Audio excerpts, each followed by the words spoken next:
could be, and everything was great, following a week where everything was terrible. Following, 2 weeks ago we lost to the Packers, and it was terrible. But then, last week we bounced back, and boom, by now 2 weeks ago, depending on when you're listening, we bounced back and had a great win against the Falcons, and all was right again. No big deal. The Packers game was just whatever, and we were back on track. And then, laying a big, old, fat, stinky turd on Sunday. Players didn't show up. Coaches didn't show up. Referees showed up, and holy cow, again, I think, the fix was in from Commissioner Goodell that this is not a game that the Vikings win. The Vikings winning this game is bad for business.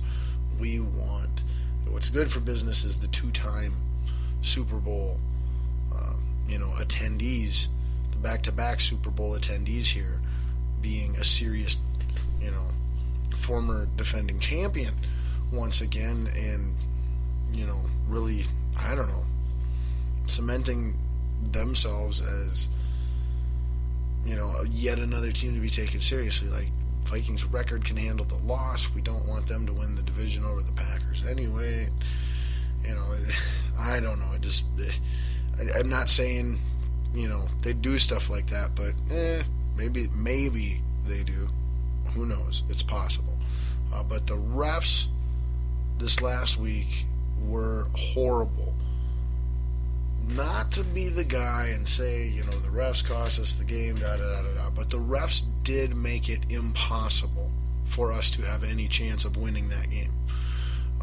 I believe that had the refs called an accurate, fair, down the middle, both ways game based off of the film I watched, how players were playing, what play calls were being called, what was working, what wasn't, what was, what the explanation for everything was as I studied the film for the Purple Vein segment like I do every week. Which, yes, by the way, this is Balls on Fire / Purple Vein.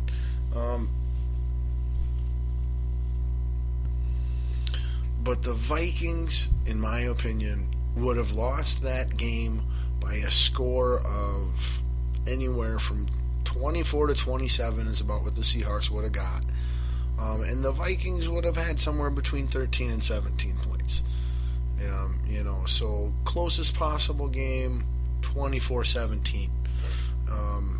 Biggest possible loss, 27-13. It was really more of a 27-13 loss, even though the scoreboard says, 38-3, something like that, 38-7. Yeah, excuse me, Cordero had the touchdown. There was no field goal. But like I said, watching the film back, it wasn't that big of a beatdown. We didn't play good. The Seahawks did play good. We didn't coach well. The Seahawks coached fairly well. But the referees determined the margin of defeat in this last Sunday's game. They didn't determine the win-loss. Okay, that would have still been the Seahawks, more than likely. No way to know that for sure, but more than likely would have still been the Seahawks. However, like I said, that score would have been, Seahawks would have had somewhere between 24 to 27 points, and the Vikes would have had somewhere between 13 and 17.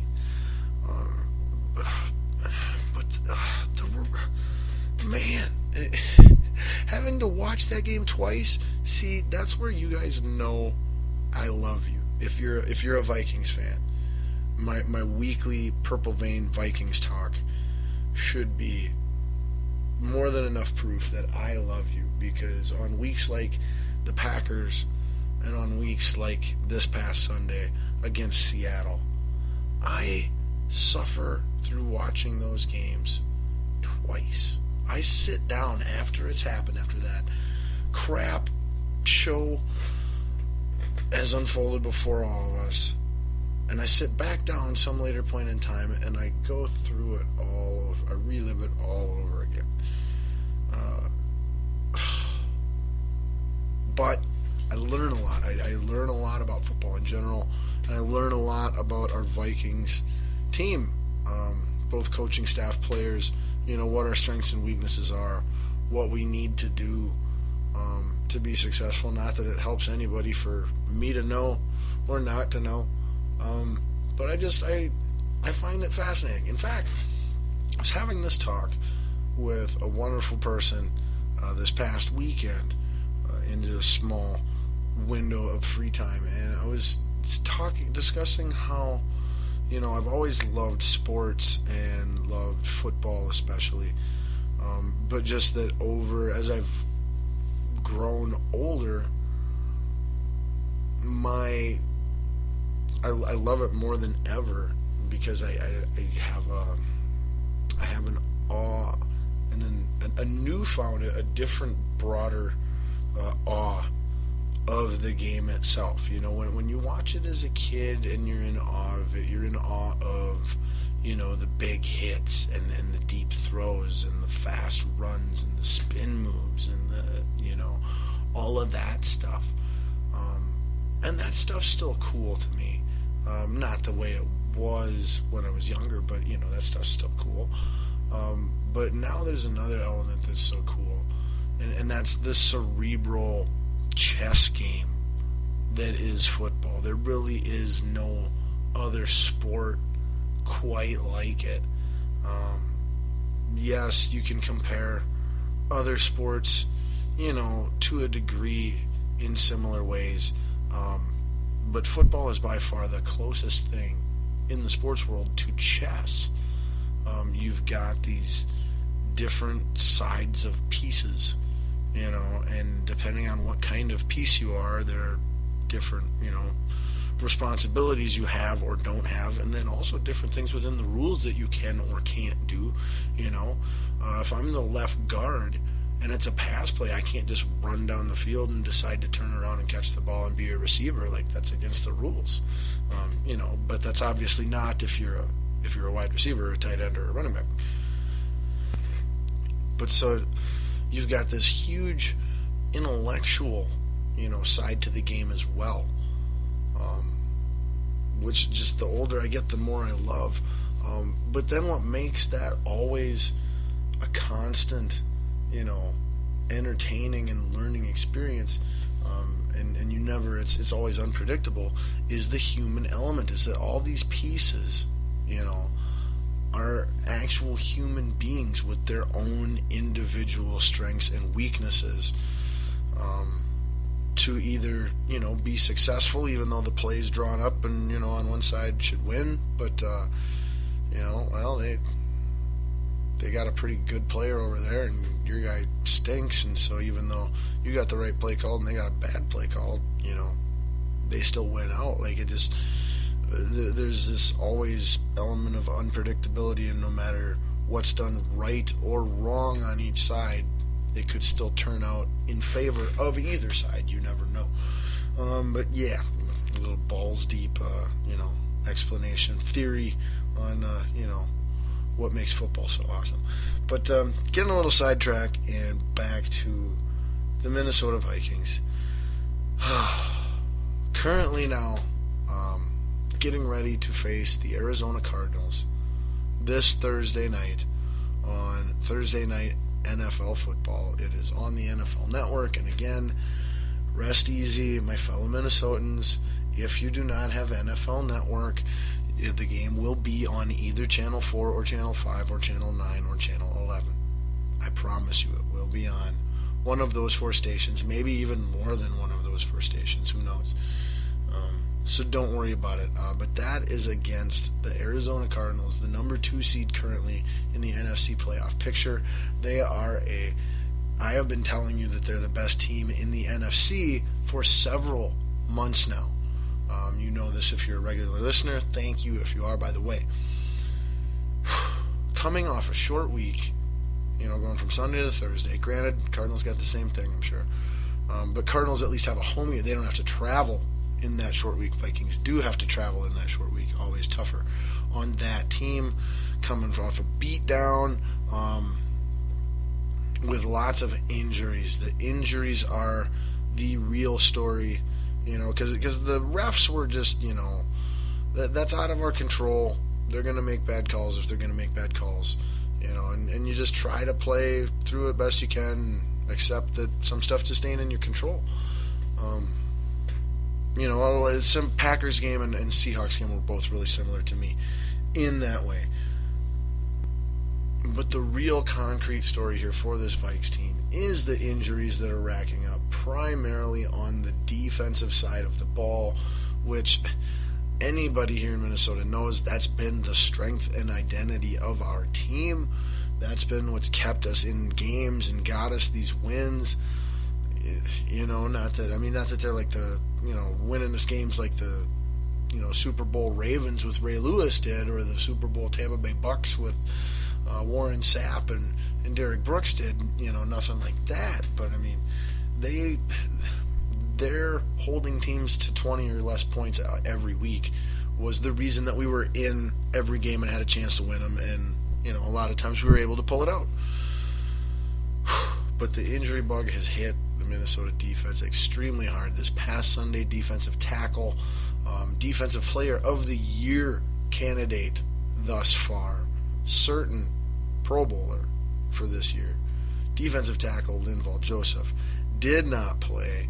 His injury was kind of a mystery to everyone all week, not made very public. All that they said was that it's something to do with his foot, or at least that's all I've heard, is that it is some sort of foot injury. He didn't even suit up on Sunday, and he will not be suiting up again this Thursday on the short week against Arizona. I believe two other people that will not be suiting up this Thursday on the short week against Arizona are linebacker Anthony Barr, who played for a little bit this past Sunday coming back from injury, or trying to come back from injury. What a pass, Carl Anthony Big Cat Towns. Holy balls deep, man. Sorry, but I'm watching the T-Wolves game right now too. But Anthony Barr was out, I want to say, for maybe not. No, he did play against the Falcons, and he did really, really good. Never mind. Yeah, he graded out really good on film against the Falcons. I think he went out late in the game against the Falcons is what the deal was there. But he ended up only playing a little bit against the Seahawks, went out with injury, did not return. Same thing with Harrison Smith. He was the one who was returning from previous injury. Played for a little while and then went back out with injury. All three of those guys are not expected to play this Thursday against the best team in the NFC, the Arizona Cardinals, in Arizona. Oh, man, we're in trouble. Vikings, barring some freak, crazy, super great coaching, both sides on our part, bad coaching and bad playing on the Arizona part, some referee breaks and loose ball breaks just going our way. It's going to take everything imaginable going right for the Vikings to win this week on Thursday night in Arizona against the Cardinals. I felt really good going into this game. Were we a healthy team, even despite this past Sunday's performance? I could put that behind us. No big deal. Those things happen, especially as the injuries tacked up throughout the game. But without a healthy, losing Linval Joseph is okay. So here we go. We'll do a balls deep thought right now, because since the balls deep thought at the end of the show is going to be this awesome, hilarious thing that I'm only going to half give you, and you're going to have to go get the rest on your own later, and you'll thank me for it someday. But what order are those three guys the most important, to being out? We've got, our best defensive lineman, Linval Joseph's out, defensive tackle. Our best linebacker, strong side linebacker, Anthony Barr's out. And our best secondary guy, at least our best safety guy for sure, because safeties and DBs they're hard to put those two in the same group for this type of conversation.